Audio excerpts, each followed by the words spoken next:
सोचो आप billions of dollars का लोन लेकर कंपनी खड़ी करते हो एंड सब कुछ सही चल रहा होता है, मार्केट अच्छा खासा ग्रो कर रहा होता है, लोग आपके बिजनेस में इन्वेस्ट करने के लिए पागल रहते हैं। लेकिन तभी एक तीसरा बंदा आकर आपके ऊपर एलिगेशन लगाता है कि आपका बिजनेस एक फ्रॉड है, आप अपने इन्वेस्टर्स के साथ स्कैम कर रहे हो। एंड इसके जस्ट एक दिन बाद इन आरोपों के चलते आपका बना बनाया बिजनेस अचानक से 20% डाउन चला जाता है।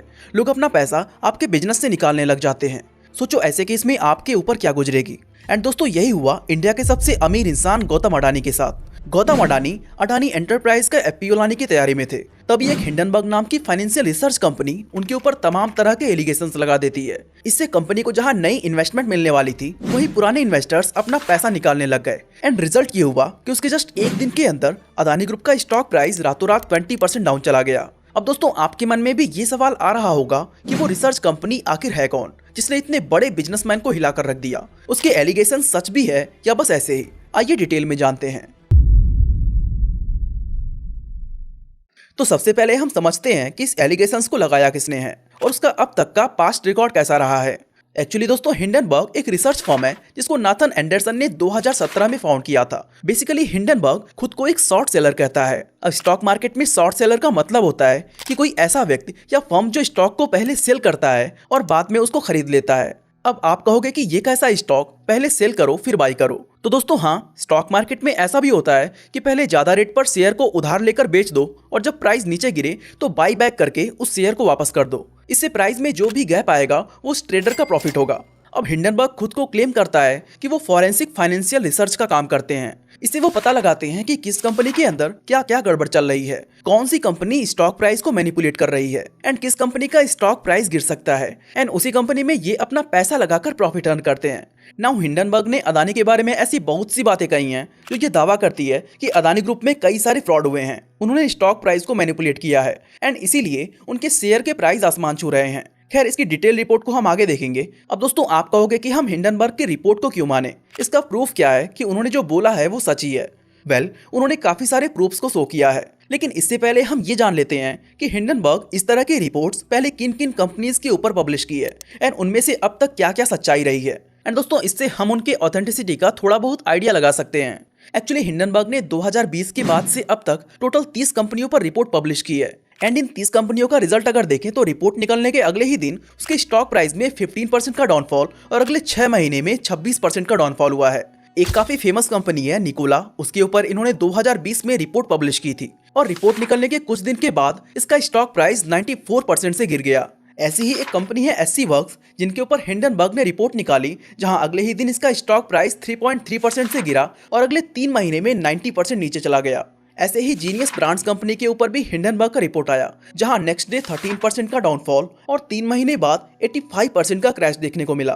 तो इस तरह दोस्तों बात करें अगर हिंडनबर्ग फर्म की रिपोर्ट की, तो अब तक इसका ट्रैक रिकॉर्ड काफी हद तक सही रहा है। अब आइए डिटेल में समझते हैं कि इन्होंने अदानी ग्रुप को लेकर क्या क्या क्लेम किया है। वैसे दोस्तों इन्होंने कई सारी चीजों पर आरोप लगाया है, लेकिन उसमें हम कुछ मेन पॉइंट्स को ही कवर करेंगे। इसमें फर्स्ट क्लेम है कि अदानी ग्रुप की मैक्सिमम वेल्थ पिछले 3 साल में जनरेट हुई है। एंड ये बात सच भी है, क्योंकि अदानी की ऑलमोस्ट 90% वेल्थ पिछले 3 साल में ही बनी है। अब सवाल आता है कि कोई भी इंसान केवल 3 साल के अंदर इतने पैसे कैसे कमा सकता है। तो दोस्तों इसको हम ऐसे समझ सकते हैं कि अदानी की कई सारी कंपनीज है, मान लेते हैं कंपनी ए, कंपनी बी, कंपनी सी। अब दोस्तों सेबी के एक नॉर्म्स के अकॉर्डिंग कोई भी ऑनर पब्लिक सेक्टर में मैक्सिमम 75% स्टेक ही होल्ड कर सकता है, बाकी के 25% स्टेक उसको पब्लिक में छोड़ने होंगे। अब अगर इन कंपनीज का स्टॉक प्राइस बढ़ता है तो 75% स्टेक जो अदानी का उनकी हर एक कंपनी में मौजूद है उनके भी रेट बढ़ जाएंगे। और अगर स्टॉक प्राइस 2x होता है तो उनकी वेल्थ भी 2x होगी, अगर 3x होता है तो उनकी वेल्थ भी 3x होगी। लेकिन अगर हम गौर करें तो 2020 और 2021 कोविड पैंडेमिक का दौर था एंड इस समय काफी सारी कंपनियों का स्टॉक प्राइस गिर रहा था या फिर सैचुरेट था, क्योंकि उस समय काफी बिजनेसेस बंद चल रहे थे। लेकिन अदानी फर्म्स के स्टॉक प्राइस को देखें तो वो बढ़ते ही जा रहे थे और इसको लेकर यहाँ एक शक पैदा होता है। हिंडनबर्ग का दूसरा क्लेम ये है कि प्रोमोटर्स अपने शेयर्स को प्लेज कर रहे हैं। इसे हम ऐसे समझ सकते हैं कि किसी भी कंपनी में एक ग्रुप ऑफ प्रोमोटर्स होते हैं, इस तरह से हम इन्हें फाउंडर्स भी कह सकते हैं। एंड हर एक प्रोमोटर के पास उस कंपनी का शेयर मौजूद होता है, लेकिन जब भी कंपनी को पैसों की जरूरत होती है तो या तो वो लोन लेते हैं या तो शेयर बेचेंगे या फिर अपने अपने शेयर को प्लेज कर देंगे, मतलब अपने शेयर्स को एक तरह से बैंक में गिरवी रखकर उस पर पैसे उठाएंगे। अब दोस्तों इस प्रैक्टिस को सही नहीं माना जाता है। आपको एक एग्जांपल दें तो विजय माल्या ने भी अपने शेयर्स को प्लेज किया हुआ था और आप जानते हैं कि आज वो कहां पर है। तो इस तरह प्रोमोटर्स का अपना खुद के शेयर को प्लेज करना अदानी फर्म्स के ऊपर एक निगेटिव इम्पैक्ट डाल रहा है। बात करें अगर पॉइंट नंबर 3 की, तो वो है manipulation in free floating shares. अब जैसा कि मैंने डिस्कस किया था कि सेबी के नॉर्म्स के अकॉर्डिंग कोई भी कंपनी अपनी मैक्सिमम 75% शेयर्स को ही होल्ड कर सकती है एंड मिनिमम 25% शेयर उनको पब्लिक में छोड़ने होंगे। एंड दोस्तों इसी 25% शेयर्स को फ्री फ्लोटिंग शेयर्स कहते हैं। अब हिंडनबर्ग की रिपोर्ट के अकॉर्डिंग ये जो फ्री फ्लोटिंग शेयर है, मतलब जो 25% पब्लिक के लिए है, उसको कुछ ऐसी कंपनीज ने ले रखा है जो इनडायरेक्टली अदानी फर्म से ही जुड़ी हुई हैं। अब दोस्तों ऐसे केस में होता क्या है कि कंपनी अगर मैक्सिमम शेयर को होल्ड करके रख ले तो सेलर कम हो जाएंगे और बायर ज्यादा हो जाएंगे। ऐसे में डिमांड बढ़ने से उस स्टॉक का प्राइस ऑटोमेटिकली हाई हो जाएगा। आपने देखा भी होगा कि वेजिटेबल मार्केट में अक्सर ऐसा होता है कि एक वक्त प्याज की कीमत 100 से 200 तक पहुंच जाती है, क्योंकि कुछ लोग प्याज को पूरे मार्केट में होल्ड कर लेते हैं एंड जब डिमांड बढ़ती है तो उसको महंगे दामों में सेल कर देते हैं। खैर दोस्तों ये प्रैक्टिस इलीगल होती है एंड ये भी हिंडनबर्ग अपनी रिपोर्ट में दावा करता है। Point number 4, dark history of company management. दोस्तों हिंडनबर्ग का दावा है कि अदानी ग्रुप में कुछ एम्प्लॉयज का हिस्ट्री काफी खराब रहा है। लाइक राजेश अदानी, जो कि करंटली अदानी एंटरप्राइजेज में मैनेजिंग डायरेक्टर हैं, वो एक फ्रॉड के केस में जेल जा चुके हैं। टैक्स इवेजन में भी उनका नाम आया है एंड वो 2 बार अरेस्ट हो चुके हैं। बात करें अगर नेक्स्ट केस की, तो वो है मिस्टर समीर वोरा, जो कि अदानी से ही रिलेटेड है और वो भी डायमंड ट्रेडिंग स्कैम में इन्वॉल्व रह चुके हैं। इस तरह हिंडनबर्ग के अकॉर्डिंग कंपनीज के कुछ लोग सैडी प्रैक्टिसेस में इन्वॉल्व रह चुके हैं एंड ये चीज कंपनी के ऊपर एक निगेटिव साइन को शो करती है। दोस्तों हिंडनबर्ग्स का ये भी कहना है कि इनके ऑडिटर्स अभी फ्रेशर्स हैं एंड पता नहीं कैसे वो बिलियंस ऑफ डॉलर्स का अमाउंट को मैनेज कर रहे हैं। तो फाइनली सवाल आता है कि आगे अब क्या होगा? क्या और कंपनीज की तरह अडानी भी डूब जाएगा या हिंडनबर्ग की रिपोर्ट गलत भी साबित हो सकती है?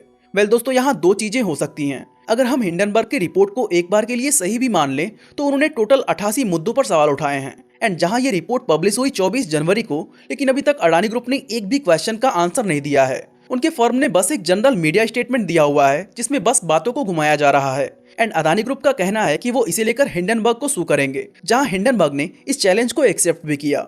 बात करें अगर दूसरे पॉइंट की, तो आप सब जानते हैं कि गौतम अडानी दुनिया के तीसरे सबसे अमीर इंसान रह चुके हैं एंड ऐसे कई सारे ग्रुप्स, ऑर्गेनाइजेशंस एंड कंट्रीज हैं जिन्हें इंडिया या यहाँ के लोगों की ग्रोथ को देखकर डाइजेस्ट नहीं हो पाता है। ऐसे में किसी बाहरी फर्म से एलिगेशन लगवाना उनके लिए एकमात्र रास्ता बचता है। ऐसा इसलिए क्योंकि इस रिपोर्ट में जो चीजें बोली गई हैं उसमें कुछ चीजें लगभग हर इंसान पहले से जानता था। जैसे अडानी ग्रुप के ऊपर करोड़ों का लोन है, इनके स्टॉक प्राइस ओवर इन्फ्लेटेड है एंड बात करें अगर एम्प्लॉयज की, तो हाँ 27 साल का लड़का भी एज एन ऑडिटर अच्छा खासा कैपेबल हो सकता है। बाकी दोस्तों जो भी हो, ये हम एज ए इंडियन कभी नहीं चाहेंगे कि ये एलिगेशंस कभी सच हो, क्योंकि इससे पूरे इंडिया का स्टॉक मार्केट हिल सकता है। कई बैंक